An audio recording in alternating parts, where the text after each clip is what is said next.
On the internet, there are many experts that give parents tips on how to raise their children. And I want to read out what they say, and you tell me if it's correct or not according to the wisdom of Kabbalah. So let's start. Eventually, everything passes. It's true, only still, you have to be responsible. It's only about the past, not about the future. I can't say everything passes, so I don't care what happens, everything will pass.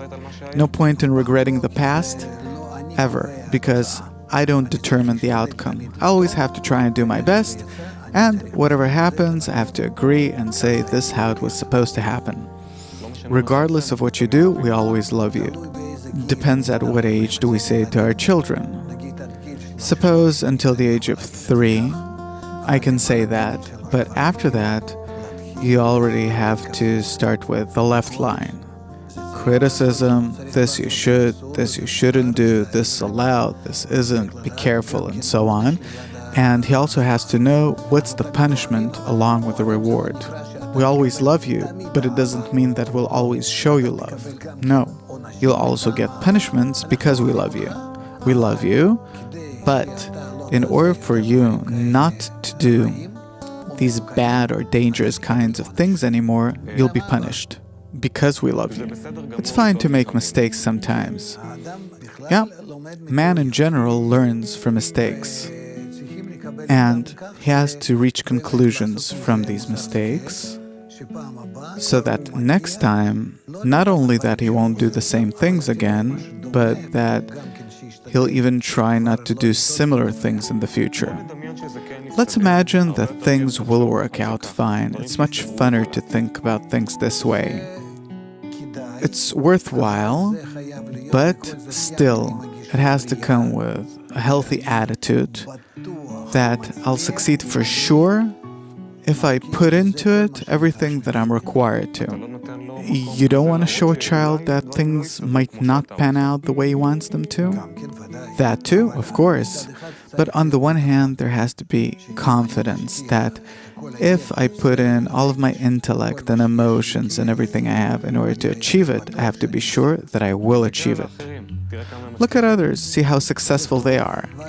It's good, but it also depends, because every child and every person in general has their own special qualities. Someone could be good at music, someone at something else, football, and so on. Meaning, we have to nurture in a child those qualities that he was born with. Meaning not to awaken envy towards everything. Of course not. There is nothing to be afraid of, go all the way. That's not good. It's not good because fear is a very correct kind of self-defense that can protect a child, and it's good for him to be afraid, but that the fear will be balanced out by the intellect. What am I afraid of? Is it true or not? For him to overcome the fear when necessary. But I don't think that getting rid of fear is ever good. It isn't. It protects people. It's not just so that we got this quality from nature. And we see this quality also exists in animals and even in plants. If a plant's afraid, you can measure how afraid it is of a certain person and so on. It's really disappointing what you're going through. You have to show it to him, but along with a balanced approach. Let's see, why didn't you succeed? It's not that bad. Let's make it so that next time you will succeed.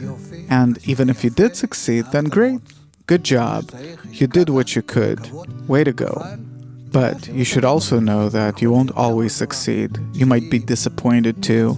And if you don't succeed, if you'll be disappointed, see how much it works on you. Meaning to somehow bring him to the middle line. I believe in you and in what you do. A child has to know that his parents are standing behind him. Really like this wall that's protecting him from behind. But on condition that he acts reasonably. Meaning that he takes into consideration what should I, what shouldn't I do, what did my parents tell me, so that as a result he'll really have the correct attitude toward life, a mature attitude, a bit more mature than what he is right now, This is what we want from a child. He's 3 years old, for him to behave as though he's 3.5. That's how it is, a bit more. Meaning that he'll always have this attitude of being a bit more mature than what he really is. Is there something you think that all parents should tell their children? The correct attitude toward children is the golden path, meaning not to allow everything or to forbid everything, but to try for the child to feel that you're treating him the way he should treat the world. And how should he treat the world? The way you're treating him? In a balanced way. On the middle line, the golden path. Not good, not bad, everything's balanced, there's room for everything. And to always keep himself this way.